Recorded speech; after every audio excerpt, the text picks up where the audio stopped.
Hey everybody, welcome back to Pillars of Creation. Today we're going to be talking about the covenant, God's covenant with Noah. Last time we were talking about the flood, the deluge, decreation and recreation. And Noah, the flood's over. They planted on a mountain. The animals came out. Noah came out. And now we're going to be talking about this promise God has. Things are going to look good for a little while and kind of taper off there at the end a little bit. The way humanity goes, going to head the wrong direction. Once again. Yeah. Yep. So why don't we dive into this? Sure. Chapter 9. So this is Decreation, Recreation, Part 2.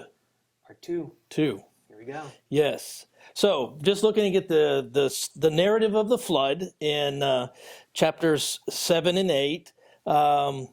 First of all, one of the great important lessons last time we looked at is the idea of God's judgment. And that God's judgment is letting things continue to go in the direction they're going, and he just brings it to the conclusion. And that's what the flood is all about.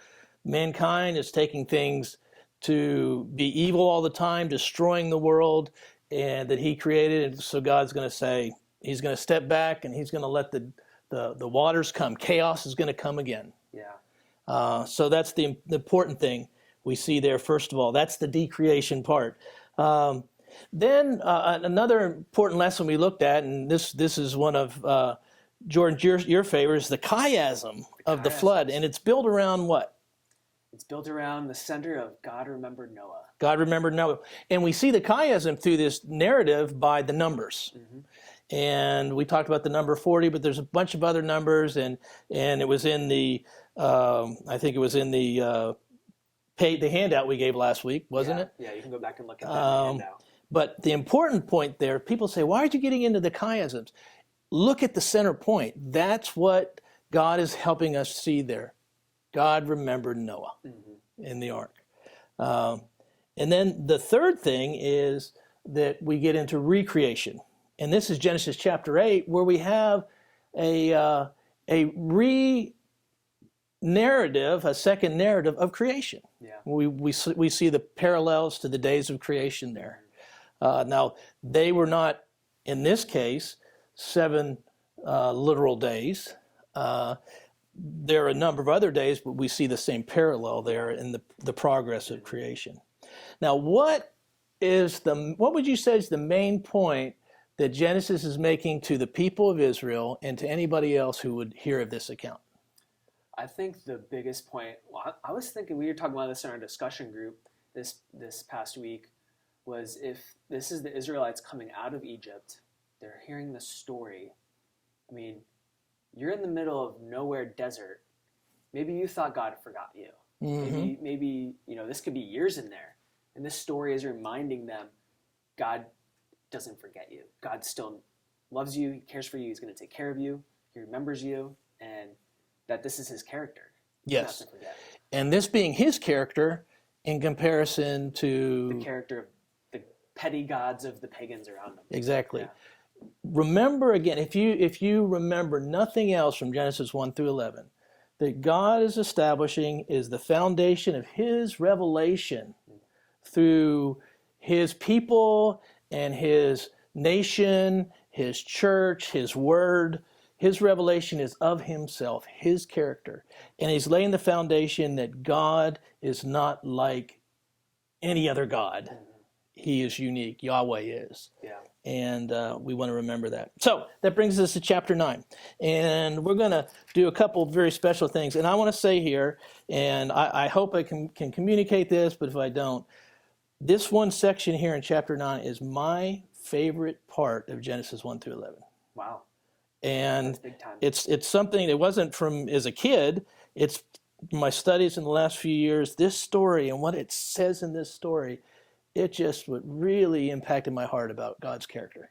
And so I pray that we're excited. That comes across. Yeah, I've set the bar high, I guess now. So please make sure we do well, Jordan. Okay. Huh? I'll try my best. Okay, thank you. So Genesis chapter 9, verses 1 through 6. Let's just walk down through here. We don't have to read this right now.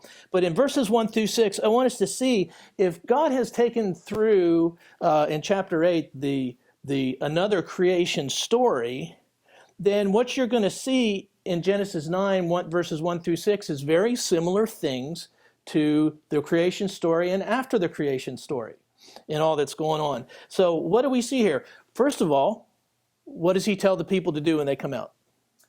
He tells them to be fruitful and increase. Yeah, there's your purpose in the world. Go populate. Populate the world. That's what he told mankind the first time through. And then he says that he gives this story about animals. Animals are going to be afraid of you now. And you used to be able to just, I gave you plants to eat. Now you can eat the animals as well. What does that sound like? That sounds like kind of ruling over. Yeah, that's a dominance of mankind over animals. It's a kind of a worse spot for the animals to be in some way. What else do we have here? What does he say here? He goes on, when he talks about eating meat, that's okay, but don't eat the blood in the meat. The lifeblood is what the word is used. Yeah. Let's think about that for a second, because that's going to come up. Why don't you eat blood? Now, someone says, is it wrong to eat blood? Now, we're beyond dietary. I like a pretty raw, steak tartare. Yeah, exactly. Yeah. But in this case, he says, don't eat the blood, because what's in the blood? Life. Blood represents life. And so the discussion here isn't about blood as much as with the blood, it's life. And then he says, from that, don't eat the blood in the animal meat. And then he goes on to talk about don't do what? To not go into... don't kill. Don't kill murder. Anybody. Don't murder. Why? Because life is precious. Life is precious. Yeah. And he says in this little poem here, whoever sheds the blood of man, by man shall his blood be shed, for in the image of God has God made man. Image of God again. We're back to image of God. Only this time it's not the breath of God, it's what? Blood. Life. Yeah. And he's recalling the comparison and the relationship of mankind and God. And that the specialness in mankind is that God has made us. And that's represented in the life that's in blood. Now, related to this, when you look through the Old Testament later on, if you're reading through it or if you read it before, you'll have some of these strange laws against certain things. And if it has to do with bodily fluids in any way, and we look and say, what's that all about? It represents life. So things that represented life were special to God. So that would affect the laws of things that they were prohibited from doing or things they needed to do as far as being holy and clean. Yeah. So. Yeah, I mean, when you breathe in, it goes into your lungs, blood is just throughout your body. You don't get any more intimate than that. Yes. And that this is how our relationship with God is. Yeah. How close it is. It's this intimacy. And life is so precious. And stop and think for a second. As a Christian, thoughts we have about blood that we kind of blow past sometimes when we talk about the blood of Jesus. Jesus shedding his blood on the cross. Wow. We're laying down the heart of that is that is life. That is God himself who gives life. So, all right, that's a whole other great study. Let's go on here. And let's look in verse 7 through 17. Now, it might be really hard to figure out what the theme of 7 through 17 is. So what I'm going to do is ask Jordan to read it. And I want you to listen and see if you can hear a word that sticks out in this particular part of verses. So go ahead. All right. 7, verse 7. As for you, be fruitful and increase in number. Multiply on the earth and increase upon it. Then God said to Noah and to his sons with him, I now establish my covenant with you and with your descendants after you, and with every living creature that was with you, the birds, the livestock, and all the wild animals, all those that came out of the ark with you, every living creature on earth. I establish my covenant with you. Never again will all life be destroyed by the waters of a flood. Never again will there be a flood to destroy the earth.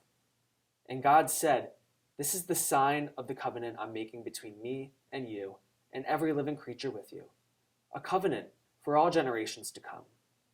I have set my rainbow in the clouds, and it will be the sign of the covenant between me and the earth. Whenever I bring clouds over the earth and the rainbow appears in the clouds, I will remember my covenant between me and you and all living creatures of every kind. Never again will the waters become a flood to destroy all life. Whenever the rainbow appears in the clouds, I will see it and remember the everlasting covenant between God and all the living creatures of every kind on the earth." So God said to Noah, "This is the sign of the covenant I have established between me and all life on the earth." Okay. Any words stand out there? Covenant is repeated Covenant. a few times. Yes. Yeah. Covenant. First of all, what's a covenant? Let's get that out of the way. Good point. A covenant is an agreement. But to have an agreement, this is not someone says to themselves, "I agree." What does a covenant need? Yeah, it needs two people to have a mutual agreement, but that they're going to uphold something. Yes, it's an agreement between two parties. Yeah. There's two parties. Now, there are different kinds of covenants. And we're going to talk about that in a second. We're talking about what kind of covenant this is. But first of all, the word covenant comes out here. How many times, if you had to guess, how many times, without going back and counting them, how many times does the word covenant appear? Based on our track record so far, I'm going to say 7. 7 times. Yeah. Okay. Now, there's 2 other words that are repeated a couple times. There's the word clouds that's repeated 5 times. Okay. And then there's the word bow. Now, let's talk about that. It's not, in Hebrew, it's not rainbow. It's just bow. Yeah. It's the shape of a bow. Yeah. Now, we know it's talking about what we call the rainbow, but it also is the word that would be used for a bow, as in bow and arrow. We're going to get back to that in a second. But we've got covenant 7 times, clouds 5 times, bow 3 times. Let's talk about another chiasm. Yeah. Where are we going to get that? Old chiasms. Imagine if this were to be a chiasm here, a small chiasm within, we already know is a big chiasm. Yeah. About the story of Noah. But we have a small chiasm in the middle here. And what's true about a 7 and a 5 and a 3? What kind of numbers are those? They're odd numbers. They're odd numbers. And what do we know about odd numbers? They have a middle. They have a middle number. Imagine if the middle use of covenant and the middle use of cloud and the middle use of bow all came together. And if you read chapter 9, verses 14 and 15, they all come together as the middle use of these words. Go ahead and read that again. Yeah, so 14 and 15. "Whenever I bring clouds over the earth and the rainbow appears in the clouds, I will remember my covenant between me and you and all the living creatures of every kind. Never again will the waters become a flood to destroy all life." Okay. And actually, the word earth there is also used a number of times through there. And this is the middle use of the word earth as well. And that is the center of this chiasm. Yeah. God says, "I'm making a covenant, and I'll never destroy life again this way." So that's one of those things if you're into chiasms. It's interesting. We get that word "remember" too, just like back in the last chiasm. Yeah. There. Yeah. Again, the character of God is one of faithfulness. Mm-hmm. He's faithful. He remembers, and he goes, "I'm not going to break this covenant." Yeah. Now let's talk about the kind of covenant this is. This is what's known in the ancient world as a suzerain covenant. And that's suzerain with a Z, and it ends in an R-A-I-N, suzerain covenant. Suzerain vassal treaty. Exactly. The 2 parties of this kind of covenant was the suzerain and The vassal. And what it was an agreement between 2 parties who had unequal positions. Yeah. Who was the suzerain? Top guy. The lord of the land. This is the one in charge. Yeah. Who's the vassal? The one under control of the suzerain. All right. What's true of the suzerain? Strong, powerful. And in this case, this would be used of a people or a tribe or nations, one with the other especially. You'd have a suzerain covering between a strong nation and a weaker nation. So you got the stronger suzerain, the weaker vassal. You have the one who has authority, the suzerain, and the one who is subject to that authority, the vassal. And then you have the protector. Not only, though, this wasn't a bad thing for the vassal if they cooperated in the covenant, because if they came to this kind of covenant, the suzerain was saying, I will protect you. It's like being in a treaty. Someone comes against you, I'm going to come in and protect you. Yeah. I'm going to take care of you. If you keep the covenant. Yeah. But if you don't keep the covenant, what happens? Yeah. This is broken. Suzerain will come in and destroy, can come in and destroy and take down the vassal. Now, what was needed to carry out a suzerain covenant was a sign. A sign that said, this is a reminder of this covenant. Yeah. And it typically was the vassal, the weaker party, would produce the sign. Yeah, kind of the contract of the contract and the symbol of the contract. Yeah. And it would say if someone came in and another army came in, they would say, I've got this agreement with this powerful people, or the power itself came in. We've got this agreement. Yeah. You'd have to produce that covenant. Okay. If you broke that covenant, then that symbol would say you're going to pay the price now. So that symbol was a reminder to the vassal of this agreement with them and the suzerain authority over them. Okay. All right. In this case, what is the sign of the covenant? It's the bow. It's the bow. It's the bow in the sky, the rainbow. Who produces it? God produces the rainbow. Wait a second. In this situation, who's the suzerain? Who's the vassal? Well, I would assume that the all-powerful God is the suzerain. That's the suzerain. Yeah. The vassal would be life, humanity. Who produces the sign, though? God. In this case, the suzerain does. Yeah. But not only is it one that he produces, and it's a reminder to all, but it's also a reminder, the sign is a reminder that if this covenant is broken, the vassal's going to pay the price. Yeah, and it's to remind God, not us. Yeah. Yeah. And what does he put? He puts a bow, a military symbol in the sky that says, this is my covenant. Here's the question, though. Which way is the bow pointed? Well, if you're aiming a bow, you're pointing it up towards God. Pointed toward God. I believe what God is saying here, here's the symbol. And if this covenant is broken, I'm going to pay the price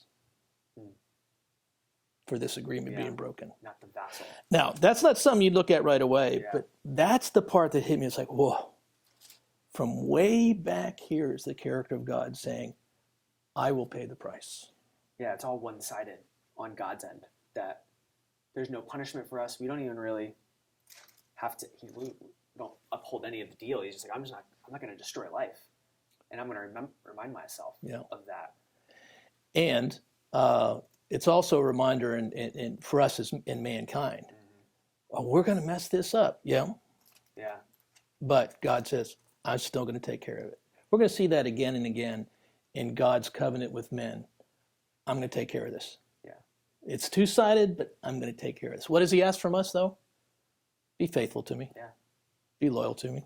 Do you think that where it says I've set my bow in the clouds, that's kind of like I'm hanging my bow up, like I'm done? What are you referring to there?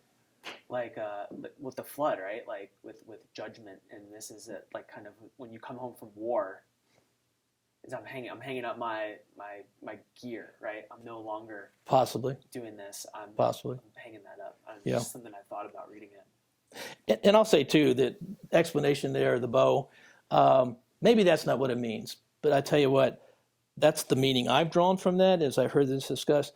And that was powerful to me. Mm-hmm. That here is this God that says, even when you mess it up, I'm going to take care of it. Yeah. And we'll see that in other covenants that God makes too. Absolutely. So let's remember this covenant with Noah. All right, so let's look down and let's look at the story of Noah's family, starting in verse 18 through the end of the chapter in verse 28. So, Jordan, let's read this so we can realize this is all one story, comes together. Read verses 18 through 28. All righty. The sons of Noah who came out of the ark were Shem, Ham, and Japheth. Ham was the father of Canaan. These were the three sons of Noah, and from them came the people who were scattered over the whole earth. Let's hold on just a second here. So we read about Noah's three sons, but then there's something thrown in here, a little piece of information we've not seen before. What is it? Yeah. Oh, by the way, Ham is the father of Canaan. Oh, by the way, there's this son of Ham, Canaan. Let's see if we can figure out what the theme of this story is going to be. Maybe something to do with Canaan? Okay. All right. Yeah. Let's try it. Noah, a man of the soil, proceeded to plant a vineyard. When he drank some of its wine, he became drunk and lay uncovered inside his tent. Ham, the father of Canaan, saw his father naked and told his two brothers outside. But Shem and Japheth took a garment and laid it across their shoulders. Then they walked in backward and covered their father's naked body. Their faces were turned the other way so that they would not see their father naked. When Noah awoke from his wine and found out what his youngest son had done to him, he said, "Cursed be Canaan, the lowest of slaves will he be to his brothers." He also said, "Praise be to the Lord, the God of Shem. May Canaan be the slave of Shem. May God extend Japheth's territory. May Japheth live in the tents of Shem, and may Canaan be the slave of Japheth." After the flood, Noah lived 350 years. Noah lived a total of 950 years, and then he died. Okay. Another little bizarre story here in the book of Genesis. I would say most people find this pretty weird. It's a strange one.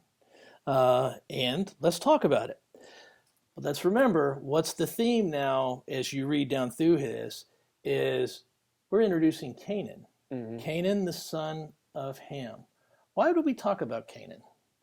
The namesake is going to produce who? The Canaanites. The Canaanite people. Why would that be a discussion in Genesis chapter 9?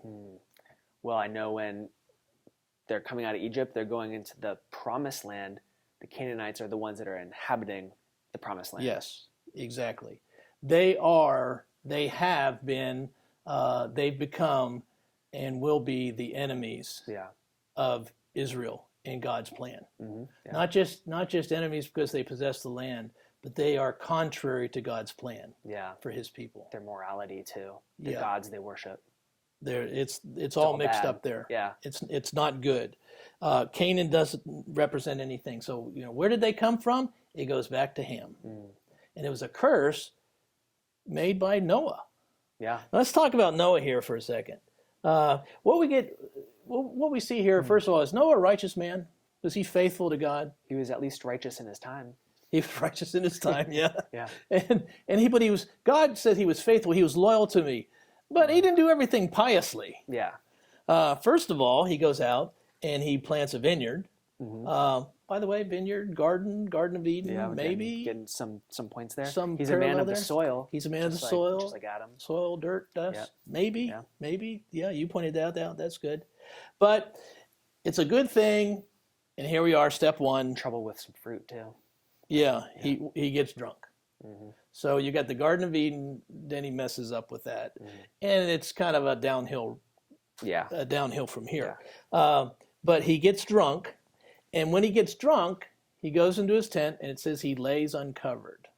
Okay, let's go through the full story here, and then we're going to come back, because I think there's things in the Hebrew that through some of the phrases that's more than what appears to our English reading eyes. Yeah, this doesn't really make sense. Yeah, you're like, he gets drunk, and supposedly Ham goes inside. He sees that his father is naked, and then he goes out and tells his two brothers, Dad's laying in there without any clothes on. Yeah. And you're like, so what? And you're like, what's the deal?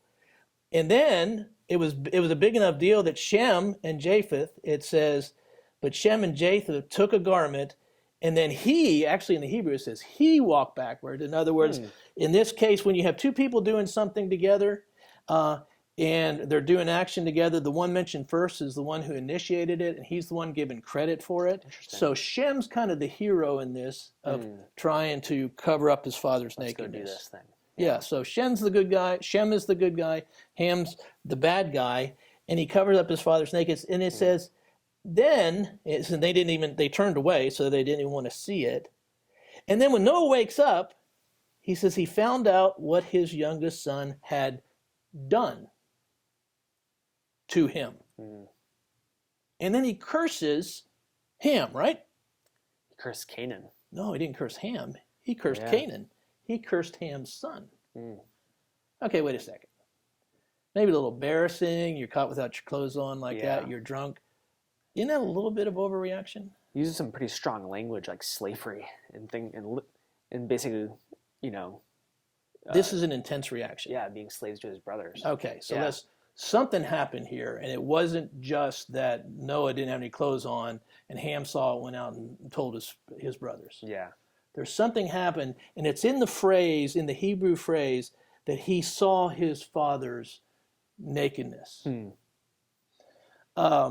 That phrase means more than a son visualized his father without any clothes on. There was no sin in that in of itself. Yeah. I mean, that would just happen. Yeah. In life. Just accidentally walk in. Yeah. Oops. Sorry. Shut the door. But that wasn't something that would warrant a curse. There's something in this phrase that he uncovered his father's nakedness. Now, I'll say this: what is apparent is that in this Hebrew phrase, there's something sexual that goes on. Yeah. Okay. And not only is it something sexual, it appears with that because there's a sexual violation of some kind. Some perverseness. There's perversity. Yeah. And that it appears to be some kind of power play on the part of Ham. Yeah. When you did these kind of things, there's something going on here that would cause Noah to get up and see this, and then in the whole process, maybe Canaan's not even born yet. Yeah. But he gets cursed when he is born. So what are the possibilities? Number one, the possibility, and this is a bizarre, but there's a Hebrew or a Jewish midrash that says that this stood for that Ham castrated his father. You're like, what? That's a strange jump. That might warrant a curse, though. Yes, but that would certainly that'd be more. If he woke up and saw what had been done, you're like, that's bizarre. Yeah. That would be a power play. Yeah. Why would that be a power play? Well, God has said, go and be fruitful and multiply. Yeah. Noah's not done having kids. Okay? Yeah, there's other guys in the other line. They're having kids for hundreds of years. So, yeah. So keep going. So Ham is trying to interfere in that process, evidently. That I don't know. I haven't heard a lot of good reasons for that, but maybe that's what happened. Could be. Okay. Second possibility is that actually Ham sexually violates his own father. He commits incest against his father. Yeah. You're like, is this going to get any better? Hang on until you hear number 3. We had physical violence. Now we're getting possibly sexually violent. Yeah. Yeah. There's something in this that would be a violation of sexually violating his father who was drunk. That would be bizarre. That would what's going on there.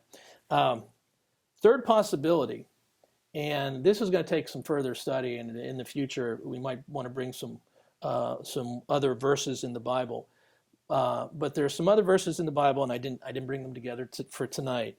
But that the idea of uncovering a man's nakedness meant you committed sexual immorality with his wife. Wow. You'd say, oh, okay, and then you go, wait a second. Who is Noah's wife? Ham's mom. Ham's mother. Bizarre. Yeah. But something bad has happened here.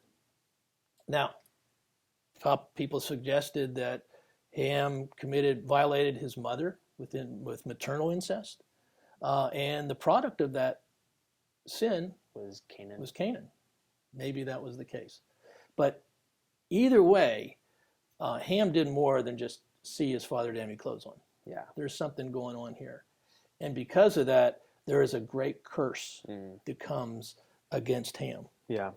Now, before we go on, we're going to talk about that curse, and we're going to talk about Canaan.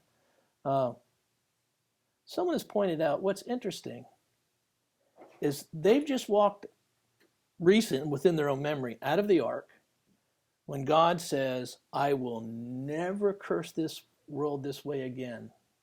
I am making an agreement to be merciful. Mm-hmm.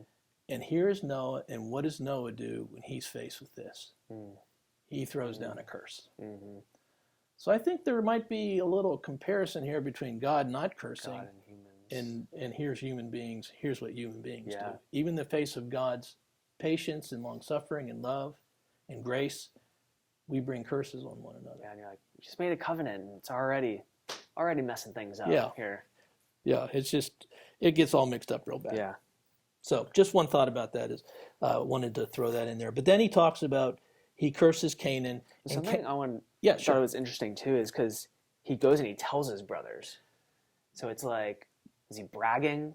Is he trying, or is he like, hey, like, do this too, or join with me, or like allegiance, where we at least see they're presented with something and they chose to do the opposite. That we're gonna go try and honor our father. Exactly. And the leader again is who?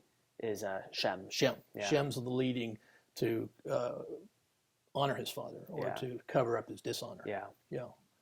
So now, again, someone says, hey, you guys are coming up with some bizarre explanation of these things. Maybe not the way it is. I don't know. It's just possibility. Yeah. But it could make sense with the whole flow of the story. As we go on, it makes a little bit of sense. I Yes. think. Because how is Canaan cursed? He's cursed to be a slave to his brothers. Okay. To Shem. Mm-hmm. But especially to Shem. Yeah. And it also says Japheth will live in the tents of Shem. In other words, they'll get along, but Canaan's, not Ham's family, but Canaan's family, they're going to be slaves. The Canaanites are going to be slaves, is the message that's coming across here. Yeah. All right. And if we just go on down then, and we read into chapter 10, and we're not going to go into a lot of details about chapter 10, but chapter 10 goes into a table of nations. And we're going to come back and give perspective to this next time. But and this is another accounting. Remember the generations thing we talk about? Here's another break here. Here's another accounting of the nations that come from these three sons of Noah.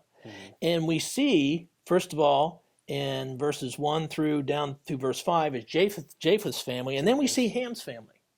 And Ham's family is going to have 4 sons: Cush, Ethiopia, and then Mizraim, Put, and Canaan. And there is Canaan, the one who's cursed. And we know who Canaan produces, that the Canaanites, the people who live in the area of the Promised Land. Then it says that Cush was the father of Nimrod. He was a mighty warrior on earth, maybe a Nephilim, something like that. Some would suggest, but he's a mighty hunter before the Lord. That's why it says like a Nimrod, a mighty hunter before the Lord. And then you read on and say, look who came out of Nimrod's generations. Who do you see there, first of all? Well, first, I mean, the places that his kingdoms were Babylon or Akkad, read that Calneh and Shinar. Okay, which of those is most significant in the Old Testament history? Babylon. The Akkadians not so good either. So not only does Ham have a son that produces Canaan, but he has another son that produces Babylon. Oh, but read on. Yeah. Not only that, it gets better. From that land, he went to Assyria, where he built Nineveh. Okay, another Nineveh and Assyrians. So the Babylonians, the Assyrians, the Canaanites, they're all coming out of Ham's family. Yep. Ham's family is just not a good family for the history of the family of Shem. And again, you're getting that Shem's family produces Abraham. That's where Israel's come from. Yeah. So we're getting the sense that Ham has a real black mark against him. What was the second son of Ham and yours? What did it say again? Mizraim. Mine says Egypt. Okay, there you go. There you go, too. Another player in the story. Yeah, the ones that put them in slavery. Yeah. So yeah, uh, yeah, just not a good relationship with that particular family, those particular descendants. By the way, the curse of Ham has nothing to do with racial identity. As we said before, Yeah. in talking about, I think we mentioned this one time, and talk about the mark of Cain. People have said that the curse of Canaan on Ham has to do with a curse of a race of people. Absolutely not. That is a teaching that came out of racism and white supremacy, particularly rampant in the religious South. And if you've heard that before, that's where that came from. And there's just no founding in any disgusting justification for slavery.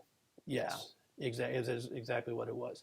You had people trying to defend themselves from a biblical, spiritual point of view, the right to own slaves, and it's just not here. That's not what this is. Okay, so that's the curse on Canaan, because of what Ham, his father, has done, and it came out from Noah himself. It also might reflect just spiritual weakness on Noah's part as well. Yeah. We went down there into 18. It says, later the Canaanite clans scattered, and the borders of Canaan reached Sidon toward Gerar as far as Gaza, and then toward Sodom and Gomorrah. So, one more. Yeah. Which, I mean, when we get to the story of Sodom and Gomorrah, the whole thing is about showing hospitality and perverseness of this culture, which is opposite of what Abram was doing in his hospitality that he would show to people.